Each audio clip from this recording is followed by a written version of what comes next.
1 जुलै रोजी नागपुरातील दीक्षाभूमीवर घडलेल्या तोडफोड आणि जाळपोळीच्या घटनेनंतर आज भीमराव आंबेडकर यांनी दीक्षाभूमीची पाहणी केली।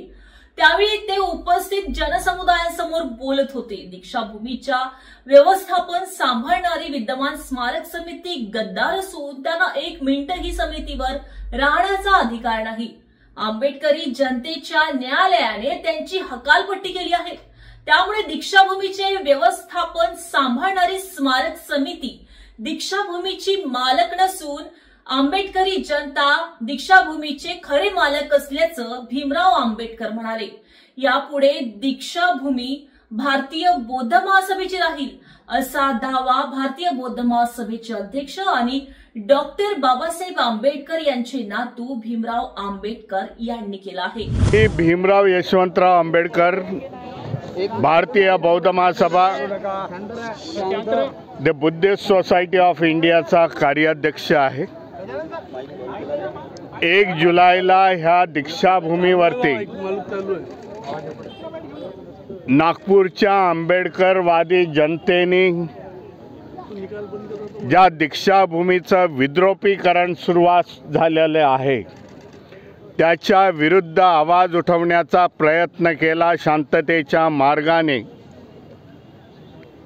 आणि आपला निषेध नोंदवला की दीक्षाभूमीचे ट्रस्टी आणि येथील व्यवस्था सरकारी व्यवस्था हे मिळून दीक्षाभूमीचं विद्रोपीकरण करत आहेत। दीक्षाभूमीला भूमिगत पार्किंगची गरज नाही। ही पवित्र भूमी आहे आमच्यासाठी, महाराष्ट्रासाठी नाही तर देशातले जे बौद्ध झालेले लोक आहेत करोडो त्यांच्यासाठी पवित्र भूमी आणि पवित्र भूमीचं आम्ही विद्रोपीकरण करून देणार नाही। हा मेसेज देण्यासाठी 1 जुलैला इथे जनआंदोलन झालं आणि ते जनआंदोलन शांततेने होत असताना देखील येथील पोलीस प्रशासकाने आमच्या कार्यकर्त्यांवरती FIR दर्ज केलेले आहेत।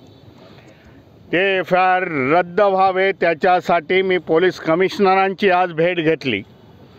मी येथील कलेक्टरांची भेट घेतली आणि कलेक्टरना सांगितले ही दीक्षाभूमीची मालकी ह्या ट्रस्टीची नाही आहे। ट्रस्टी फक्त येथील स्मारक समिती हे येथील स्मारक बांधण्यासाठी आहे। 1960च्या दशकामध्ये रिपब्लिकन पार्टी आणि भारतीय बौद्ध महासभेच्या पदाधिकाऱ्यांनी नेत्यांनी त्यावेळच्या सरकारकडे जेव्हा महाराष्ट्राचे प्रथम मुख्यमंत्री होते यशवंतराव चव्हाण त्यांच्याकडे डिमांड ठेवली आणि 14 एकर जमीन ही भारतीय बौद्ध महासभेला मिळालेली आहे। आजही त्याचे डॉक्युमेंट्स माझ्याकडे अवेलेबल आहेत। कलेक्टरांना सांगितलं 4 दिवसामध्ये माझं निवेदन येईल की त्यावेळचे डॉक्युमेंट्स मी सबमिट करेन आणि दीक्षाभूमीची भूमी ही भारतीय बौद्ध महासभेला मिळावी। डॉक्टर बाबासाहेब आंबेडकरांची जीवनाची आखरी क्रांती जी धम्म क्रांतीने ते विल तयार झालं क्रांतीचं की ते धम्मचक्र आम्ही समजतो, त्या भूमीशी कोणी अशी छेडाछेडी करत असेल तर ही आंबेडकरी जनता मान्य करणार नाही, त्यांना सबक शिकवल्याशिवाय राहणार नाही। आज मी दीक्षाभूमीमध्ये जे काय खोदकाम झालेलं आहे त्याचं बघण्यासाठी आलेलो आहे।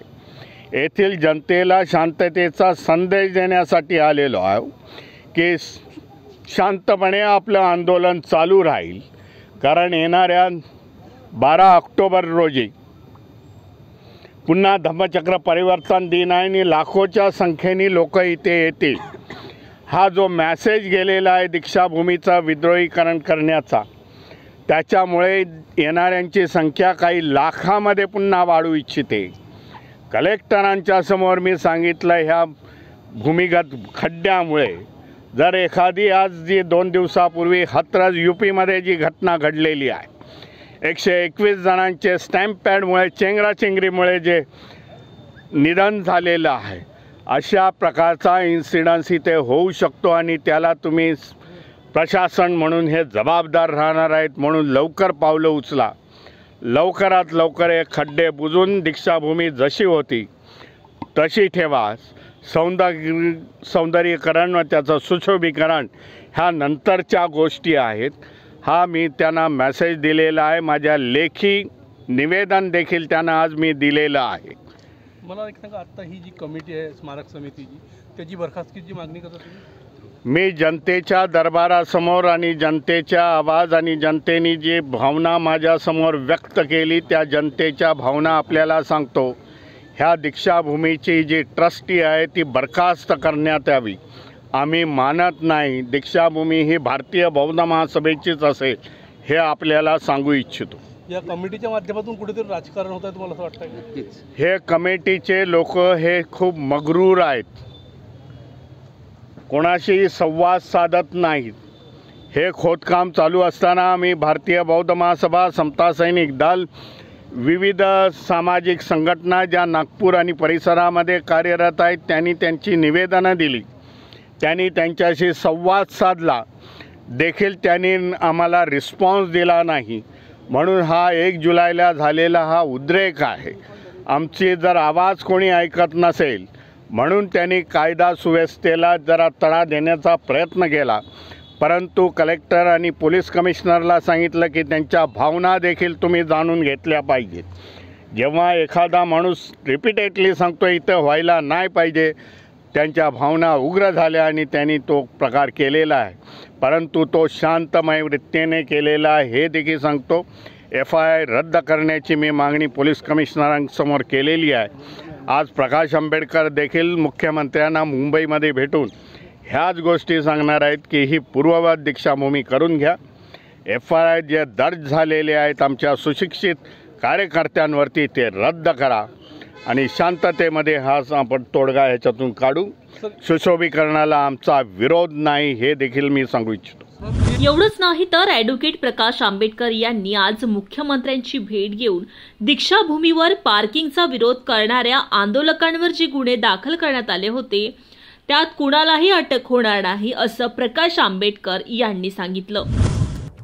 दीक्षाभूमीवरती आंदोलन झालं, त्या आंदोलकांवरती केसेस झालेले आहेत आणि माझी सकाळची माहिती अशी होती की त्यांना असणारा अरेस्ट होणार अशी असणारी परिस्थिती आहे किंवा त्याही संदर्भातला असणारा मुख्यमंत्र्यांशी बोलून मुख्यमंत्र्यांना CPशी बोलायला लावलं आणि कोणीही अरेस्ट होणार नाही अशी दक्षता CPनं त्या ठिकाणी घेण्यात आली। या 3 प्रश्नावरती माझी असणारी त्यांची चर्चा झाली, सकारात्मक झाली असं मी त्या ठिकाणी मानतो। महाराष्ट्रातील ताज्या बातम्यांसाठी बघत रहा टाइम्स टुडे TV, सोबतच शेअर करा, सबस्क्राइब करा आणि बेल आयकॉन प्रेस करा।